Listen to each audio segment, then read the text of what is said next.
പുതിയൊരു വീഡിയോയിലേക്ക് എല്ലാവർക്കും സ്വാഗതം. നമ്മളിത് നോക്കുന്നത് പറവൂർ ടൗണിനെ കുറിച്ചാണ്, നോർത്ത് പറവൂർ ടൗണിനെ കുറിച്ച്.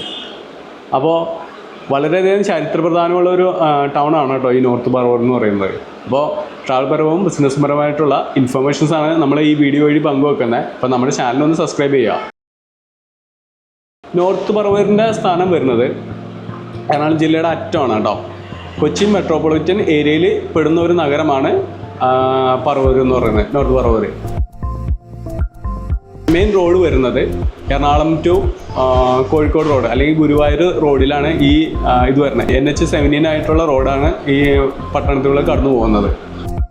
റോഡ് വൈഡൻ ചെയ്ത് വീതി കൂട്ടി NH-66 ആയിട്ട് മാറ്റിയിട്ടുണ്ട്. NH-66ൻ്റെ വൈഡനിങ് പ്രോസസ്സ് നടന്നുകൊണ്ടിരിക്കണുള്ളൂ. റീസെൻ്റ് കംപ്ലീറ്റ് ആയി കഴിഞ്ഞാൽ 6 വരി പാത കിട്ടും. അപ്പോൾ നമ്മൾ ഈ ടൗണിലേക്ക് പോയി ഈ ടൗണിൻ്റെ വിശേഷങ്ങളൊന്ന് കാണാം.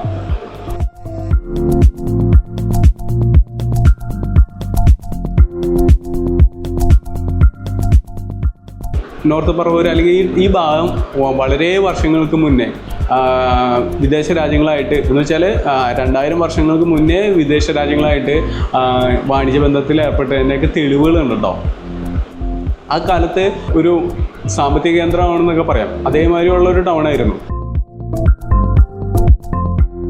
ഇവിടെ പട്ടണം എന്ന് പറഞ്ഞ സ്ഥലത്ത് ആർക്കിയോളജിക്കൽ ഡിപ്പാർട്ട്മെൻറ്റ് ഖനനം ചെയ്തിട്ട് കുറേ ഐറ്റംസ് കിട്ടിയിട്ടുണ്ട്. എന്ന് വെച്ചാൽ അതെന്ന് വെച്ച് കഴിഞ്ഞാൽ പഴയ കാലത്ത് കുറേ രാജ്യങ്ങളിൽ നിന്നുള്ള ട്രേഡ് ഉണ്ടായിരുന്നില്ലേ, ആ ഭാഗങ്ങളിൽ നിന്നുള്ള വസ്തുക്കളാണ് ഇവിടെ ഖനനം ചെയ്ത് കിട്ടിയേക്കുന്നത്.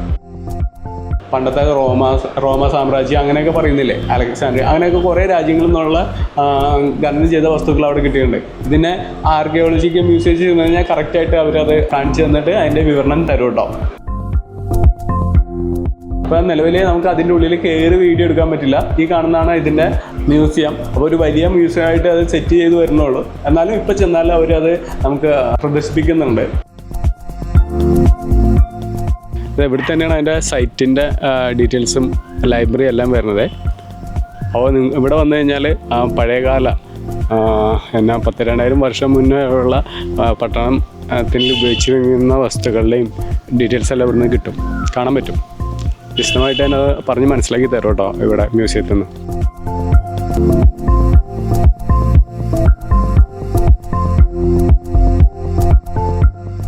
പിന്നെ ഒരു ചർച്ച നടക്കുന്നത് പഴയകാലം ഒരു മുസ്ലിംസ് എന്ന് പറഞ്ഞിട്ട് ഒരു നഗരത്തിൻ്റെ കാര്യം ഈ ചരിത്ര രേഖകളിൽ പറയുന്നുണ്ട്.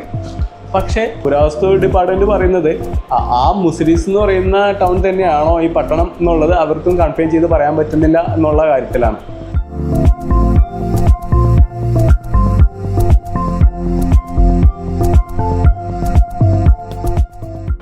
ഇപ്പോൾ ഇവിടെ വരുന്ന ഒരു പ്രസിദ്ധമായ പള്ളിയുണ്ട് കേട്ടോ. പള്ളി എന്ന് പറയുന്നത് തോമസ് ലീഹ പണിത പള്ളി എന്നാണ് പറയുന്നത്. എന്ന് വെച്ചാൽ AD 52 എന്ന് വെച്ചാൽ ഏകദേശം 2000 വർഷത്തിന് മുന്നേ ഉള്ള പള്ളിയാണത്. കോട്ടക്കാവ് പള്ളി എന്നാണ് ഇത് അറിയപ്പെടുന്നത് കേട്ടോ. ഇത് ഇന്ത്യയിലെ ആദ്യത്തെ പള്ളിയാണ് കേട്ടോ, ആദ്യത്തെ ക്രിസ്ത്യൻ പള്ളി.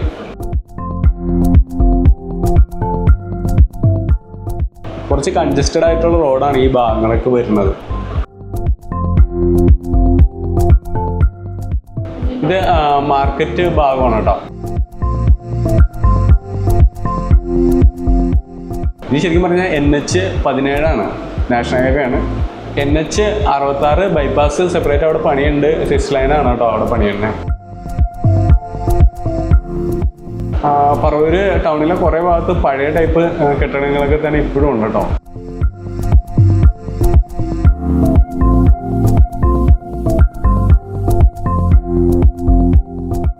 ഇനി നമ്മൾ പറവൂർ ടൗണിലേക്ക് എത്തിപ്പെടുകയാണ് കേട്ടോ.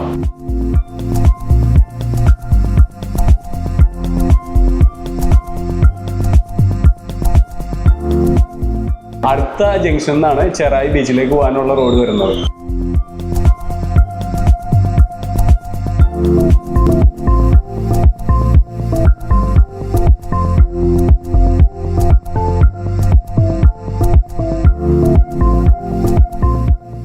ഇനി നമ്മൾ KSRTC സ്റ്റാൻഡിലേക്കാണ് എത്തുന്നത്.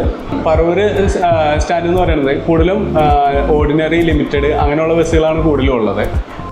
നിലവിൽ ആലുവയ്ക്കുള്ള ബസ് KSRTC വഴി നിന്നാണ് കിട്ടുള്ളൂ. പിന്നെ എറണാകുളത്തേക്കുള്ള KSRTC ഇവിടുന്ന് വരുന്നുണ്ട്. കോഴിക്കോട് ഗുരുവായൂർക്കുള്ള ബസ്സും ഇതിൽ കൂടെ പാസ് ചെയ്യുന്നുണ്ട്.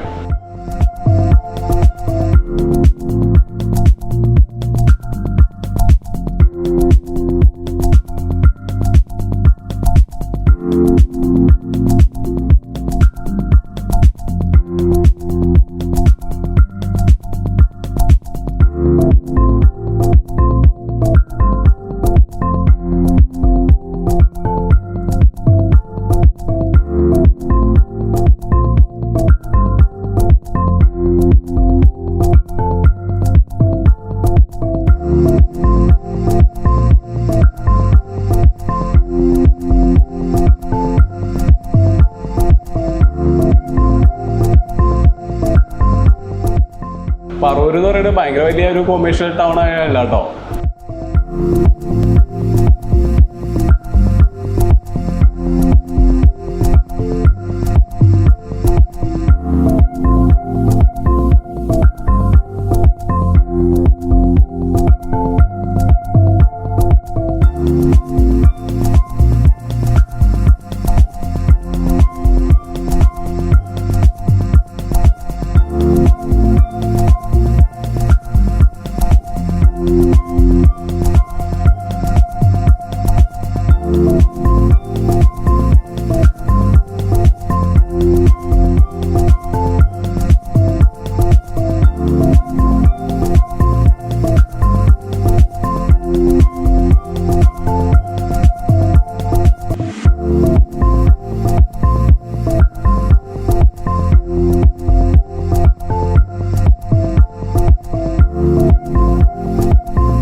പറവൂർ സ്റ്റാൻഡിൽ നിന്ന് നമുക്ക് ലോക്കൽ ബസ്സുകൾ തന്നെയാണ് കൂടുതൽ കിട്ടുന്നത്.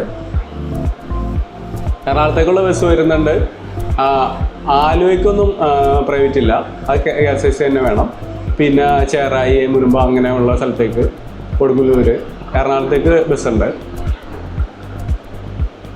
ഇവിടുന്ന് ലിമിറ്റഡ് സ്റ്റോപ്പ് അങ്ങനെ ഭയങ്കര ലോങ് ആയിട്ടുള്ള ബസ്സൊന്നും സ്റ്റാർട്ട് ചെയ്യുന്നില്ല.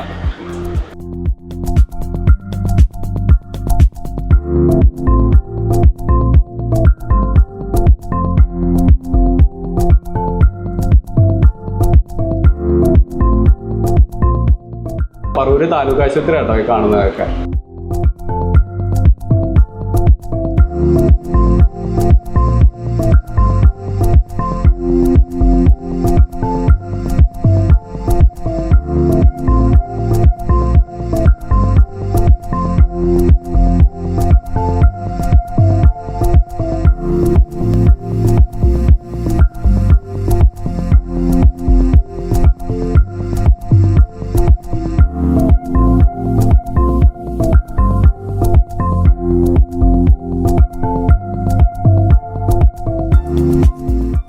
ഇനി നമുക്ക് കാണാനുള്ളത് ജൂത സിനഗോഗ കേട്ടോ. കോട്ടയം കോവിലകമാണ് പറയുന്നത്. എന്നുവെച്ചാൽ അതൊരു ഗ്രാമമാണ്. ആ ഗ്രാമത്തിൻ്റെ പ്രത്യേകത എന്ന് വെച്ച് കഴിഞ്ഞാൽ ജൂതമതം, ഹിന്ദുമതം, ക്രിസ്തുമതം, ഇസ്ലാം മതം, അങ്ങനെ 4 മതങ്ങളുടെയും ആരാധനാലയങ്ങൾ 1 കിലോമീറ്റർ ചുറ്റളവിൽ വരുന്നുണ്ട്. അത് ജൂതപ്പള്ളിയാണ് കാണാൻ പോകുന്നത്. ജൂതപ്പള്ളി എന്ന് വെച്ചാൽ സിനഗോഗ് എന്ന് അറിയപ്പെടുന്നത്.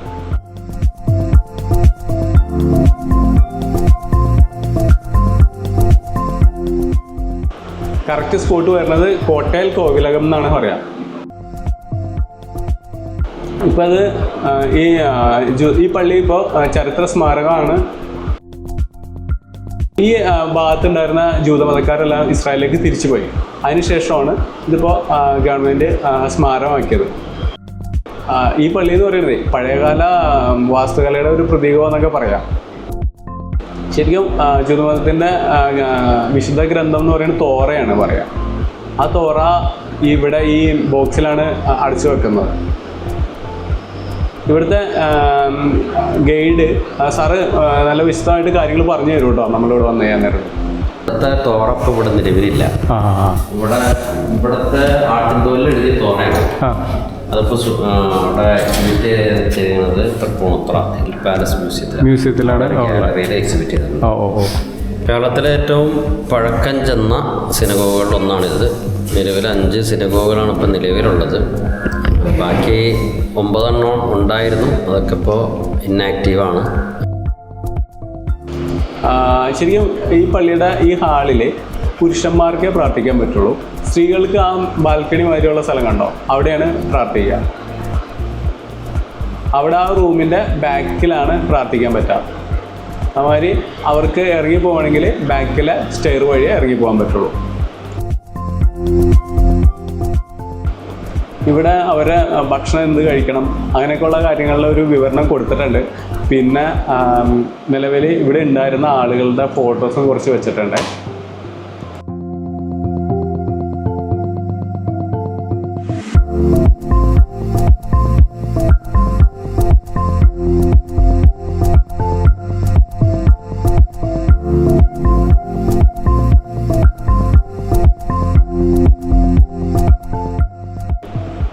ഈ കല്യാണ ഡ്രസ്സ്, പഴയകാല കല്യാണ ഡ്രസ്സും ഇപ്പോഴത്തെ വെഡ്ഡിങ്ങിൻ്റെ ഡ്രസ്സും കൊടുത്തിട്ടുണ്ട് കേട്ടോ.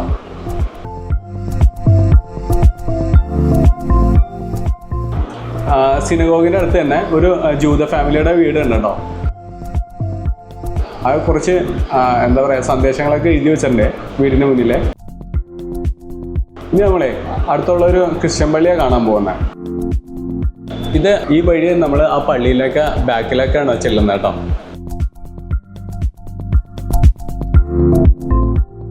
ഇത് ഏകദേശം 1577 സ്ഥാപിച്ചത് കേട്ടോ ഈ പള്ളി.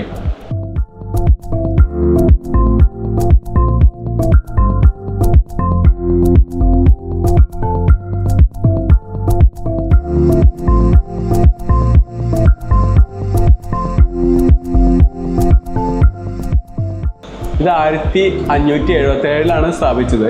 ജെസ്യൂട്ട് പുരോഹിതന്മാർ സ്ഥാപിച്ചതാണ്. ഇത് പള്ളിയുടെ ഒപ്പം തന്നെ ഒരു സെമിനാരിയും പ്രിന്റിംഗ് പ്രസ്സും സ്ഥാപിച്ചിട്ടുണ്ടായിരുന്നു. ഇവിടെയാണ് ക്രിസ്ത്യൻ മിഷണറി ആയിരുന്ന വിശുദ്ധ ഫ്രാൻസിസ് സേവ്യർ താമസിച്ചിരുന്നത് കേട്ടോ.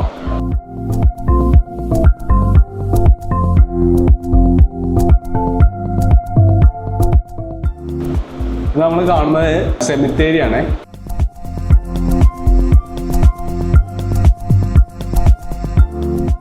പിന്നെ അടുത്തതായിട്ട് നമുക്ക് ജുമാ പള്ളിയുണ്ട്.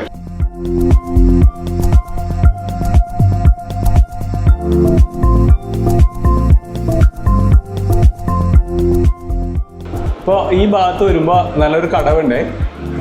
ആ കടവിൽ നിന്നുള്ള വ്യൂ നല്ല അടിപൊളി വ്യൂ ആണ്. പിന്നെ ഇവിടെ ബോട്ട് സർവീസ് നടത്തുന്നുണ്ട് കേട്ടോ. ഈ കാണുന്ന ബോട്ട് 8 പേർക്കെങ്കിലും കയറാൻ പറ്റുമേ.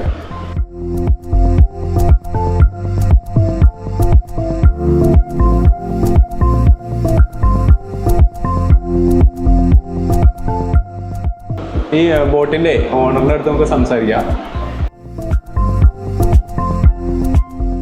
ഇത് 1 മണിക്കൂർ 1500 രൂപ. നമ്മളിവിടെയൊക്കെ റൗണ്ട് ചെയ്ത് ഐലൻഡൊക്കെ റൗണ്ട് ചെയ്തിട്ട് അങ്ങനെ തിരിച്ചു വരും. ഓക്കെ. ചെറിയ പുഴയൊക്കെ ഉണ്ട്. ആ പുഴയൊക്കെ ഇത് ചെയ്തിട്ട് മണവാളം പാറയുണ്ട്. ഇതാണ് കേട്ടോ ചേട്ടനെ കോൺടാക്ട് ചെയ്യാനുള്ള നമ്പർ. ഈ നമ്പറിൽ വിളിച്ചു കഴിഞ്ഞാൽ നേരിട്ട് ബുക്ക് ചെയ്ത് കഴിഞ്ഞാൽ ഇവിടെ വന്ന് ബോട്ടിങ്ങിന് ചെയ്യാം. ഇനിയിപ്പോൾ ഫോൺ വിളിച്ചില്ലെങ്കിലും ഈ ജുമാ മസ്ജിദിനോട് തൊട്ട് കയറുന്നതാണ് ഇത് എനിക്കിടെ കട കേട്ടോ. അപ്പോൾ അവിടെ വന്നാലും മതി.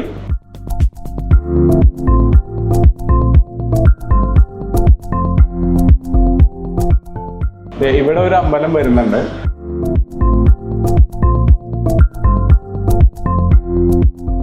അപ്പോൾ ഇങ്ങനെ 4 മതത്തിൻ്റെയും ആരാധനാലയങ്ങൾ ഒരു കിലോമീറ്റർ ചുറ്റളവിൽ ഉണ്ട് കേട്ടോ.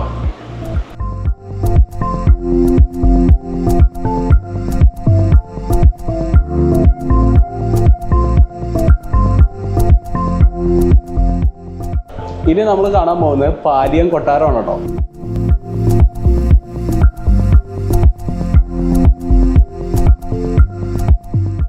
ഈ പാലിയം കൊട്ടാരം എന്ന് പറയുന്നത് നമ്മുടെ കൊച്ചി രാജ്യത്തിലെ പ്രധാനമന്ത്രിമാർ താമസിച്ചിരുന്ന കൊട്ടാരമാണ്. ഈ പ്രധാനമന്ത്രിനെ അറിയപ്പെടുന്നത് പാലിയത്ത് അച്ഛൻ എന്നാണ്. അവരെ കൊട്ടാരം ആണ് ഈ കാണുന്നത്. ഇത് ഡച്ചുകാരാണ് കേട്ടോ നിർമ്മിച്ചു കൊടുത്തേക്കുന്നത്.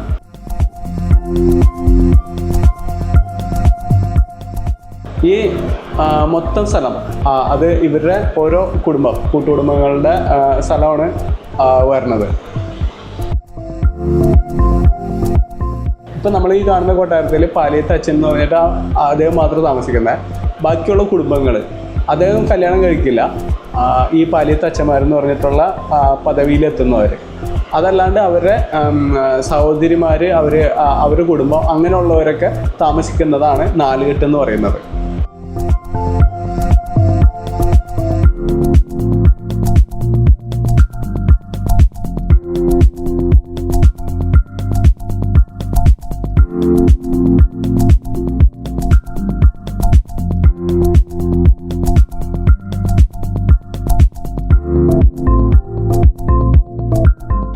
അടുത്തത് സ്ഥലം എന്ന് പറയുന്നത് ഇവരുടെ നാലുകെട്ട് എന്ന് പറയും.